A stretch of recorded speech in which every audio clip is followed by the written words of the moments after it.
Hi, welcome to my channel. My name is Rishabh Kakkad and we are going to start a most amazing chapter that is stereoisomerism.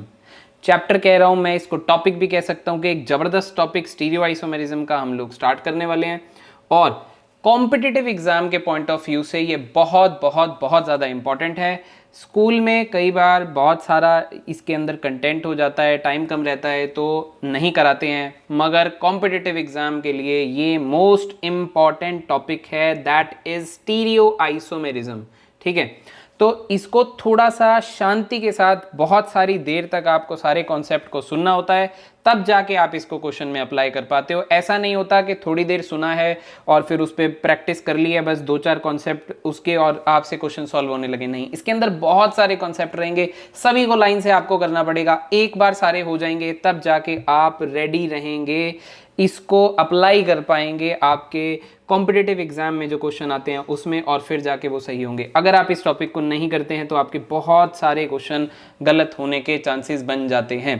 तो इसीलिए आप लोग 12th class जब start करते हैं तो उससे पहले आपको स्टीरियोआइसोमेरिज्म आ जानी चाहिए, क्योंकि halo alkane hello arene chapter जो आपका क्लास 12th का फर्स्ट चैप्टर है उसके अंदर ये बहुत अप्लाई होता है अगर किसी अच्छे एग्जाम की बात करी जाए तो।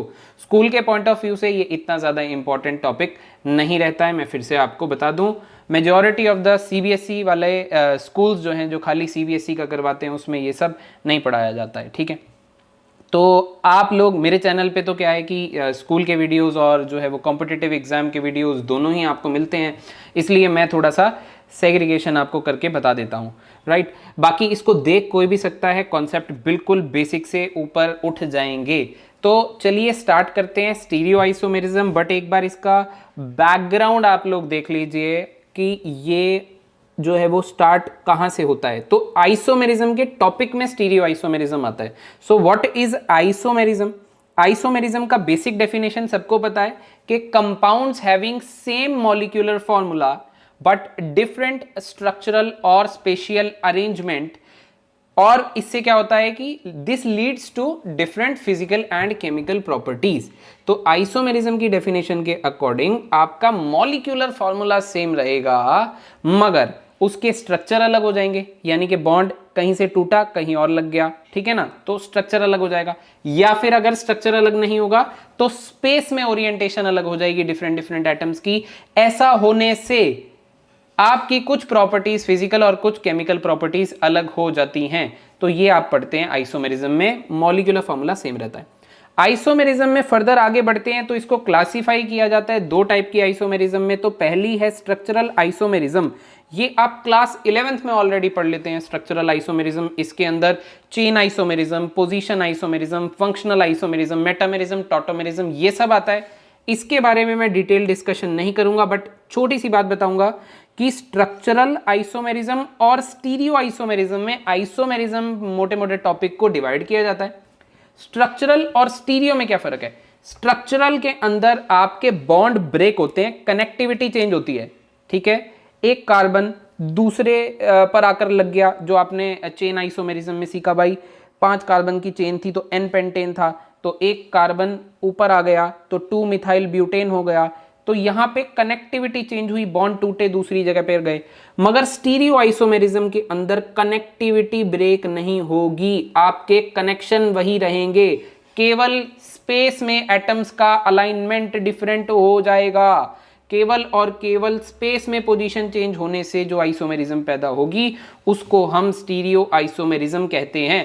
कहने का मतलब, एक एग्जांपल देखिए, जैसे कि ये आपके पास ये कार्बन है, मेरे पास ये 2 कार्बन है और ये sp3 हाइब्रिडाइज्ड कार्बन है। ठीक है, यानी कि इन दोनों कार्बन के, ये ब्लैक वाले जो हैं वो कार्बन है, इनके 4-4 बॉन्ड हैं, आपको क्लियरली विजिबल हैं, इनके 4-4 बॉन्ड हैं।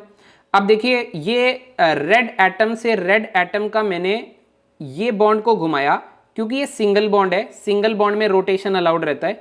इसको घुमाया, इसको घुमा करके इसका पोजीशन मैंने ये कर दिया। देखिए ये रेड ऊपर है, अब एक साइड को पकड़ के दूसरी साइड को घुमाया तो ये कर दिया।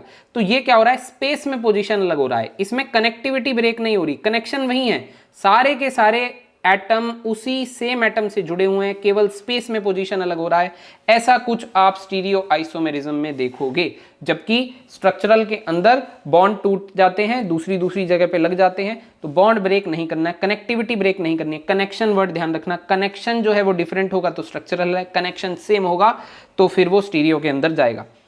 अब हमको तो करना है स्टीरियो आइसोमेरिज्म, तो डेफिनेशन पढ़ लेते हैं।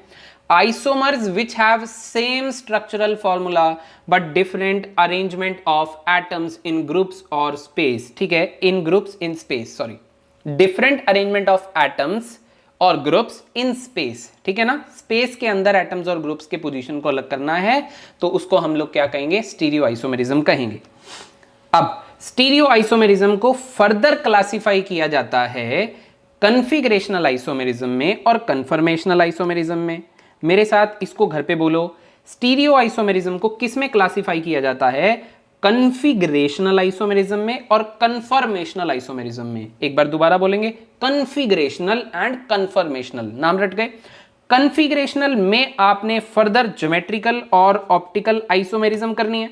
ये ज्योमेट्रिकल आइसोमेरिज्म आप पहले थोड़ा सा पढ़ चुके हो 11th क्लास में सेस और ट्रांस के नाम पे, बट इसको अभी मैं एक्सप्लेन करूंगा बाद में।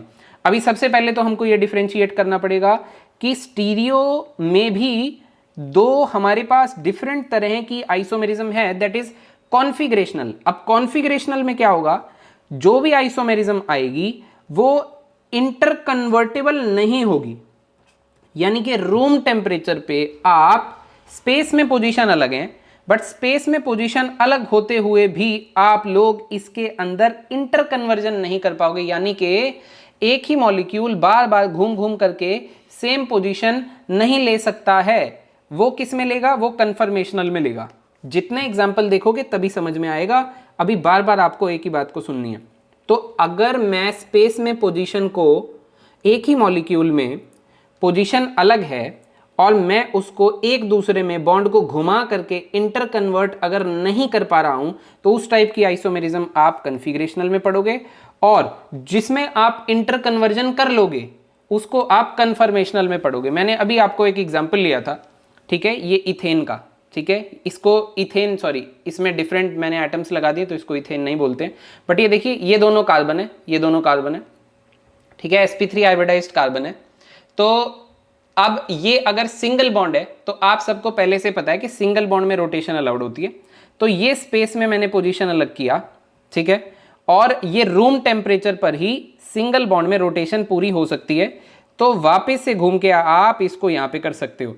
तो इस टाइप की आइसोमेरिज्म आप देखोगे कन्फर्मेशनल आइसोमेरिज्म के अंदर, जिसके अंदर बॉन्ड में मूवमेंट आप करवा पाओगे और स्पेस में उसी सेम पोजीशन को घुमा घुमा के अचीव कर पाओगे। बट जहां पे ये रोटेशन वगैरह अलाउड नहीं होगा, वो टाइप का सिस्टम जाएगा कन्फिगरेशनल आइसोमेरिज्म में। और कन्फिगरेशनल आइसोमेरिज्म को आप काफ़ी सारी टेक्निक से, क्रिस्टलाइजेशन से, डिस्टिलेशन से अलग कर सकते हो, ऐसी प्रॉपर्टीज हो जाती हैं उसमें, बट कन्फर्मेशन को आप सिंपल टेक्निक से डिफरेंशिएट नहीं कर सकते, उनको सेपरेट नहीं कर सकते। तो इनकी प्रॉपर्टी होगी, ये नॉन सेपरेबल है कन्फर्मेशनल, और कन्फिगरेशनल सेपरेबल है, ये नॉन इंटरकन्वर्टेबल है, वो जो है वो इंटरकन्वर्टेबल है। कौन, कन्फर्मेशनल।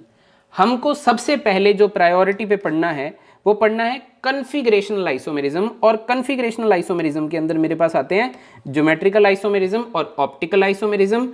अब सबसे पहले हम लोग ज्योमेट्रिकल आइसोमेरिज्म देखेंगे, फिर हम ऑप्टिकल आइसोमेरिज्म देखेंगे, तो इसके अंदर काफी सारी बातें पढ़ेंगे। अब ज्योमेट्रिकल आइसोमेरिज्म का टॉपिक चालू होगा, उसके बाद ऑप्टिकल आइसोमेरिज्म का टॉपिक चालू होगा, ठीक है। मैं एक एग्जाम्पल ले लेता हूं, और कन्फर्मेशन हम तीसरे नंबर पे यानी कि बाद में पढ़ेंगे। तो स्टीरियो आइसोमेरिज्म को स्टार्ट करेंगे तो पहले कन्फिगरेशनल के अंदर ज्योमेट्रिकल पढ़ेंगे, फिर ऑप्टिकल पढ़ेंगे, और फिर कन्फर्मेशनल पे जाएंगे थोड़ी क्लासेस बाद, ठीक है।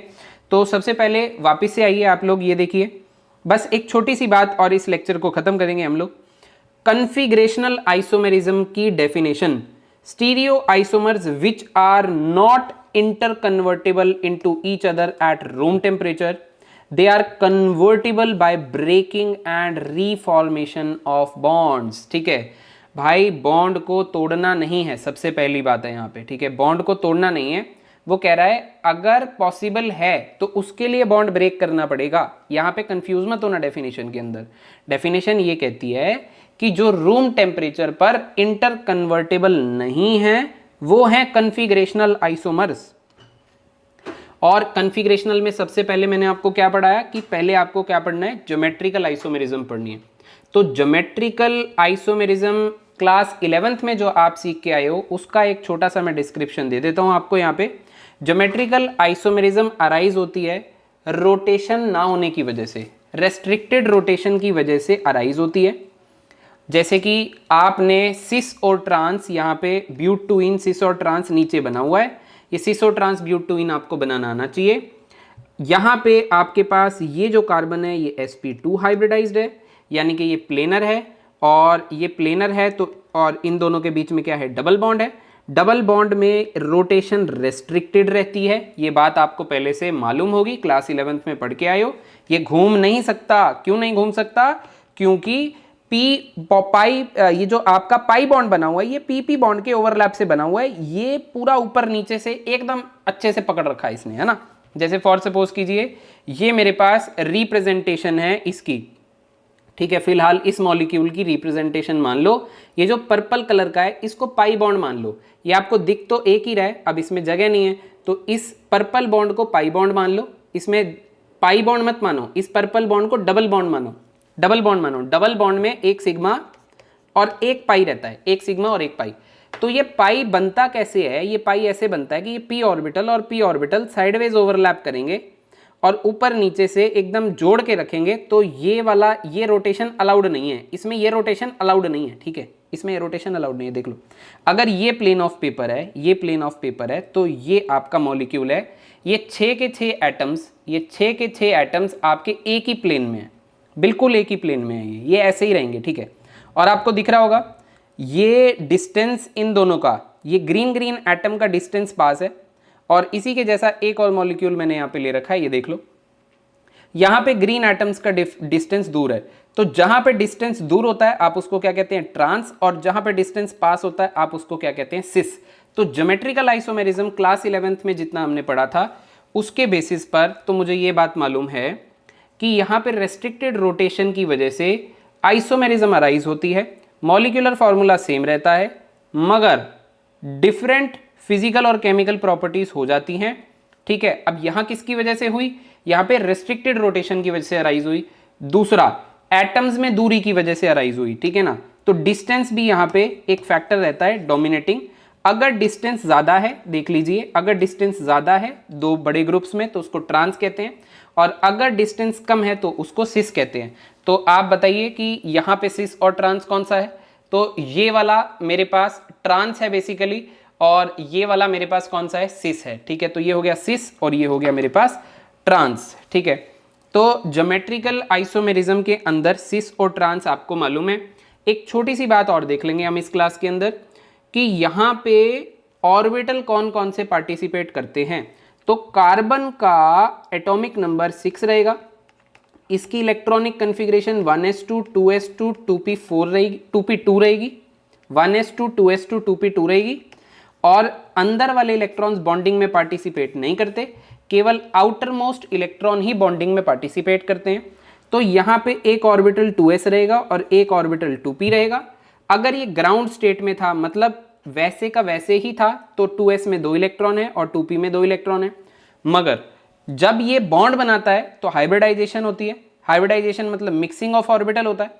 और जब मैं ब्यूट टू इन बनाऊंगा तो इसमें कार्बन sp2 हाइब्रिडाइज्ड है, यानी कि s और 2p मिक्स्ड हैं। देख लीजिए ध्यान से, सबसे पहले एक्साइटेड स्टेट बनाई। एक्साइटेड स्टेट मतलब एक इलेक्ट्रॉन को मैंने उठाया और दूसरे ऑर्बिटल में प्लेस कर दिया, p ऑर्बिटल में जगह थी।